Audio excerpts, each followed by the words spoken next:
मैं हूँ आपका गुलाम। मैं हूँ आपका गुलाम। यह देखिए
रहा है देखो, कण कण बोल रहा है देखो, शिव शंकर अविनाशी।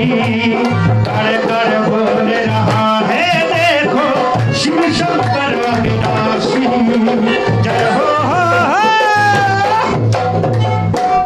हर हर महादेव शिव काशी, हर हर महादेव शिव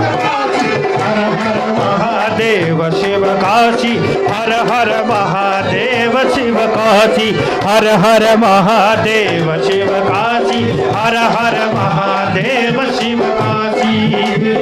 ओम नमः शिवाय, ओम नमः शिवाय, ओम नमः शिवाय, ओम नमः शिवाय, ओम नमः शिवाय, ओम नमः शिवाय, ओम नमः शिवाय, ओम नमः शिवाय, ओम नमः शिवाय, ओम नमः शिवाय, ओम नमः। पूरे देश में गणपति बप्पा की आरती हो रही है। लोग 2 दिन पहले से गणेश भगवान को अपने घरों में लाके बिठा रहे हैं। आज से उनकी पूजा अर्चना शुरू हुई है।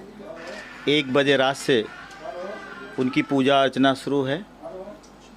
पिछले साल की भांति इस साल भी मैंने अपने आवास पे भांडुप स्थित जो मयूरेश पार्क है उसमें मैंने गणपति बप्पा को लेके आया हूँ और उनकी पूजा अर्चना कर रहा हूँ। कल गणपति बप्पा का विसर्जन करूँगा 1.5 दिन के बाद, जो हमेशा मैं करता आया हूँ। लोगों को संदेश ये देना चाहता हूँ कि जो लोग 5 दिन के बाद 9 दिन के बाद गणपति बप्पा का विसर्जन करते हैं, उनकी 9 दिन तक पूजा करते हैं, तो मैं चाहूँगा कि पूरे देश पे गणपति बप्पा का आशीर्वाद रहे। सिर्फ हमारे ऊपर नहीं, पूरे देश के ऊपर गणपति बप्पा का आशीर्वाद रहे। हमारा देश कभी गुलाम न हो, हमारा देश हमेशा आज़ाद रहे। हम देश की सेवा इस तरह से करते रहें जैसा कर रहे हैं। बस मेरी गणपति बप्पा से यही प्रार्थना है, यही निवेदन है कि पिछले बार जल्दी आए और हमारा साल जो गुजरे वो खुशहाली से गुजरे। हमारे देश में राजनीति न हो, धर्म की राजनीति न हो, जात की राजनीति न हो, देश के विकास के ऊपर चर्चा हो और देश का विकास हो, ऐसी कामना करता हूँ भगवान से। और कल मैं भगवान से विदा भी लूँगा तो 1.5 दिन के बाद, और 9 दिन तक प्रार्थना करता रहूँगा कि हमारा देश कभी गुलाम न हो, खुशहाल रहे। सिंह साहब, कितने साल से आप ये गणेश उत्सव का बापा का पूजा यहाँ बैठा रहे हैं आप? मैं पिछले साल बिठाया था, उसके पिछले साल, और आज फिर बिठाया हूँ। और जहाँ तक ऐसा मेरा सोचना है कि धीरे धीरे मैं अभी जिस तरह से प्रोग्राम किया, भव्य प्रोग्राम करता रहूँगा, और जब तक मैं ज़िंदा रहूँगा तब तक गणपति भगवान की पूजा करता रहूँगा। ऐसी मनोकामना लेके शुरुआत किया है हमने। आज देश में महंगाई, बेरोजगारी से जनता त्राहि मची है, आप राजनेता भी हैं, इसके बारे में थोड़ा सा आप चर्चा करिए। देखिए, पॉलिटिक्स की बात जो है थोड़ा सा बड़ी अजीब है, वही मैं कह रहा था। बड़ी अजीब है, किसी की सरकार कब बनती है, कब बिगड़ती है, कुछ कहा नहीं जा सकता। कौन किसके साथ रहता है, किसके साथ चले जाता है। कभी धर्म की राजनीति हो जाती है, कभी जात की राजनीति हो जाती है। 5 बार चुनाव मैं भी लड़ा हूँ, हारना जीतना लगा रहता है, लेकिन जब मैं अखाड़े में कूदता हूँ, पहलवान हूँ, तो लड़ना पड़ता है, जीतना हारना तो लगा रहता है। जैसे मैंने ज़्यादा बातें तो नहीं कहूँगा, एक विद्यार्थी 100 में 10 क्वेश्चन पढ़ के गया, उसका 10 का 10 आ गया तो टॉप कर दिया। एक ने 90 पढ़ के गया था, वो बेचारा फेल हो गया। लेकिन जब वो 5 बार तक 10-10 क्वेश्चन करते रहा तो 5वीं बार टॉप किया। वो टॉप में, और जो पहली बार में 10 पास करके जाता है, 10 पढ़ के जाता है, वो टॉप करता है, दोनों में फ़र्क पड़ता है। तो मैं उस विचार का आदमी हूँ कि हार जीत लगी रहती है। राजनीति, जब मैं राजनीति करने के लिए चला हूँ तो धर्म और जाति की राजनीति नहीं होनी चाहिए।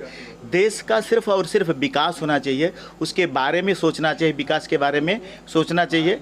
मैं बहुत पॉलिटिक्स कर चुका हूँ, 10-12 साल से मैं पॉलिटिक्स कर रहा हूँ। आपको बता, 5वीं बार चुनाव लड़के हारा हूँ। और मैं फ्यूचर में मैं कहाँ जा रहा हूँ, कैसे जा रहा हूँ, पॉलिटिक्स पार्टी बना रहा हूँ कि किसी पॉलिटिक्स पार्टी में जा रहा हूँ, किसी से गठबंधन कर रहा हूँ कि नहीं कर रहा हूँ, ये सारी बातें मैं बाद में खुलासा करूँगा। सिर्फ इतना कह रहा हूँ मैं कि मैं देश के लिए काम करूँगा, राजनीति करूँगा, सिर्फ देश के लिए, खुद के लिए राजनीति नहीं करूँगा। महाराष्ट्र की राजनीति क्या बोल सकते हैं? जी बिल्कुल कुछ नहीं। आपने देखा होगा, पहले इसके पहले भारतीय जनता पार्टी और शिवसेना की सरकार रहा करती थी, उसके पहले कांग्रेस राष्ट्रवादी की सरकार रहा करती थी। फिर तोड़ जोड़ से कोई हिंदू धर्म को लेके चल रहा था, कोई उस धर्म को नहीं लेके चल रहा था। पता चल रहा था एक दूसरे के दुश्मन हैं। लेकिन जब भारतीय जनता पार्टी ने अपना समर्थन हटा लिया तो वही विचार लोगों के आपस में मिलने लगे, फिर आपस में सरकार भी बनी। फिर किसी कारणवश, मैं किसी के ऊपर आरोप प्रत्यारोप नहीं लगाऊंगा, किसी कारणवश उनका नहीं जमा तो फिर वो अभी भारतीय जनता पार्टी और शिवसेना की सरकार कह लीजिए। शिंदे जी हमारे बहुत करीबी हैं, हमारे बहुत प्रिय हैं, हम उनको बहुत चाहते हैं। हम तो चाहते हैं कि मुख्यमंत्री बने हैं तो वो धर्म और जाति की राजनीति न करें, महाराष्ट्र को आगे बढ़ाएं, महाराष्ट्र में ऐसा काम करें कि आने वाली नस्ल जो है, आने वाली पीढ़ी जो है वो यादगार करे कि कोई सीएम बना था। बस मैं यही कहना चाहता हूँ। समाज में चर्चा चालू है, आप शिंदे साहब के साथ एकदम नज़दीकी है, आप उनसे का जुड़ना चाह रहे हैं क्या? सर, मैंने आपको ये कहा कि मैं ऐसी कोई बात नहीं है। अभी न मैंने कोई किसी पार्टी को ज्वाइन किया है, न मैंने ऑफ़र दिया है, न कहीं से ऑफ़र आया है। मैं अपनी राजनीति कर रहा हूँ। लेकिन 100% मैं आपको बता रहा हूँ, 6 महीने बाद मैं ऐसी कोई चीज़ लेके सामने आऊँगा। लेकिन मैं किसी पार्टी के साथ अभी तो नहीं हूँ, और मैं फ्यूचर में भी नहीं रहना चाहता हूँ, क्योंकि मेरी राजनीति करने का तौर तरीका दूसरा है। तो मैं अपने हिसाब से राजनीति करना चाहता हूँ, अपने हिसाब से देश की सेवा करना चाहता हूँ। जैसे शिंदे साहब शिवसेना में थे, आज भारतीय जनता पार्टी के साथ उनकी दुश्मनी था, तो उनकी कुछ सोच अलग होगी। वो उसको छोड़ के, अब जिनके साथ उनका शिवसेना का गठबंधन था, उनको छोड़ के वो खुद की राजनीति में आया। भारतीय जनता पार्टी का भले सपोर्ट रहा हो, लेकिन वो आज के चीफ मिनिस्टर है यहाँ के, तो उनकी कुछ सोच है। तो उसी तरह से मैं सोच। आपके दोस्त संजय राउत भी हैं, उनके बारे में क्या? अभी हमारे लिए सारे लोग बराबर हैं। कहा हमने हमारे, अरे वो सब छोड़िए, वो किसी का भी, उनको कारण क्या है वो मैं नहीं बता सकता आपको। आप बप्पा के दरबार में बैठे हैं, देशवासियों को क्या संदेश देना चाहते हैं? मैं यही संदेश देना चाहता हूँ कि राजनीति भी हो, तो दिल से होनी चाहिए, देश के विकास के लिए होनी चाहिए, मानव के विकास के लिए होनी चाहिए, मानव के नुकसान के लिए नहीं होनी चाहिए, खुद के स्वार्थ के लिए नहीं होनी चाहिए, खुद का स्वार्थ उसमें दिखना नहीं चाहिए। अगर राजनीति करनी है तो आप विकास करो, देश की सेवा करो, देश को गुलाम ना होने दो, देश को तोड़ो ना, देश में फूट ना डालो।